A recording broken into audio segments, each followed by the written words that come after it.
कार्यक्रमातून अगदी थोडक्यात सांग.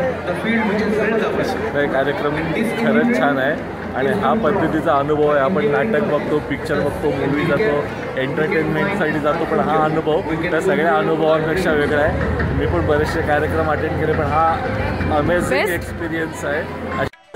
कार्यक्रम हा खरंच समाजाला उद्बोधन करणारा आहे आणि त्यातले जे व्यक्तिमत्व आहे ते खरंच समाजाला भारावून टाकणार आहे. म्हणजे आपल्या मेंदूला एक नवीन असं उत्तेजना देणारे आणि नवीन काहीतरी वेगळं समाजाबद्दल करण्यासारखं व्यक्तिमत्व आहे आणि ते छाप पाडणारच आहे. अगदी चांगला संदेश घेऊनच सर्वजण जाते.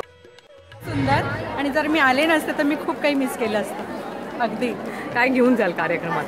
खूप म्हणजे त्यांनी शेअर केलेले अनुभव जे आहेत ते खूपच चांगले आहेत. आणि शाळेत पुढल्या वर्षी मुलांना सांगा. हो नक्की नक्की. म्हणजे ते क्षेत्र निवडलं तर नुसतं निवडले आणि एक सेवा म्हणून किंवा एक आवड म्हणून करणं आणि त्या प्रवासात खोलमध्ये जाऊन त्याचा अभ्यास करणं हे मला खूप भावलं.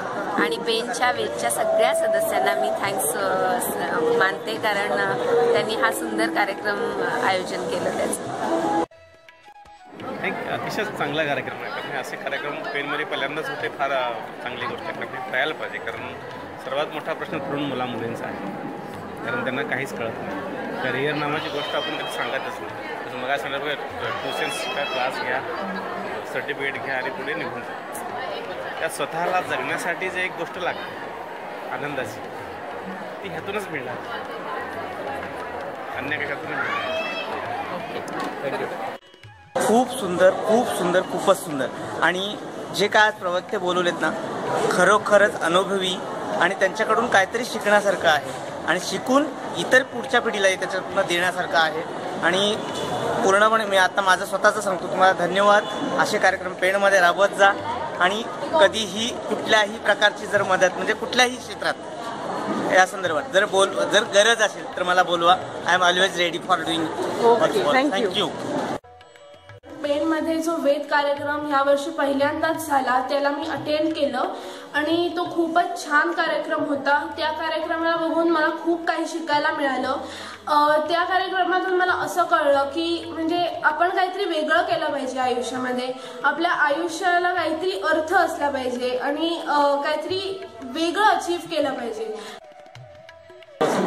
आणि निर्माण त्याच्यात जर मला भेटलं, मी 18 इयर्स कम्प्लीट झाल्यावर मी नक्की त्याच्यात इन्क्लूड होण्याचं हे करेल. आणि थँक्यू. आणि मला सगळ्यात जास्त ते अमृत बंग सर आवडले, कारण की ते आमच्याच म्हणजे पिढीमधले आहेत आणि त्यांनी जे काय सांगितलं ते मला खूप आवडलं. थँक्यू.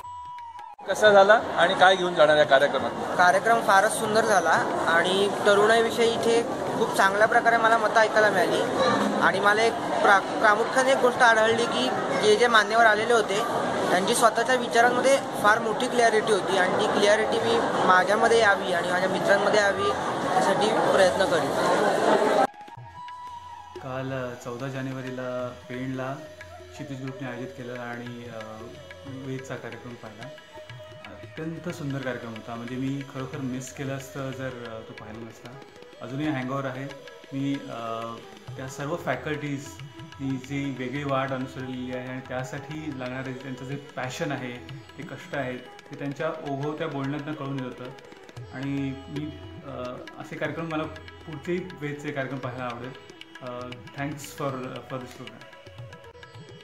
कार्यक्रम अतिशय उत्कृष्ट आहे आणि मनाला समृद्ध करून टाकणारा कार्यक्रम आहे. या कार्यक्रमातनं घेऊन जाण्यासारखं खूप आहे. जगण्याची एक नवी दिशा मिळाली या कार्यक्रमात. कार्यक्रम आहे याच्यामुळे आम्हाला खूप चांगलं प्रोत्साहन मिळू शकतं आणि आम्ही आमच्या पाल्यांना पण त्याच्यासाठी काहीतरी चांगल्या गोष्टी सांगू शकतो हे या कार्यक्रमातून आम्हाला कळलं. आणि थँक्स टू वेद की त्यांनी अतिशय चांगला उपक्रम घेतलेला आहे आणि असाच त्यांनी सगळीकडे करावा ही आमची मनापासून इच्छा आहे. जसं मंदिर आणि मस्जिद आणि या देवळातून आपण जातो आणि देवाला मागतो काहीतरी मला मिळावं, तसं मला या कार्यक्रमातून जी गोष्ट मी ॲझ्युम केलेली की मला मिळू शकते ती मला इथे मिळाली. म्हणजे खरोखरच अगदी विचार केलेला त्याच्यापेक्षा कितीतरी चांगल्या पद्धतीने या मुलाखती झाल्या.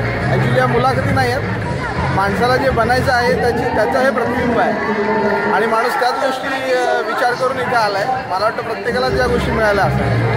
तर खूप सुंदर कार्यक्रम. थँक्यू. आणि काय घेऊन जा? मला सुद्धा सामाजिक कार्य काहीतरी करावं असं आत्ता वाटतंय, पण कुठेतरी जॉईन व्हायचं थोडंसं.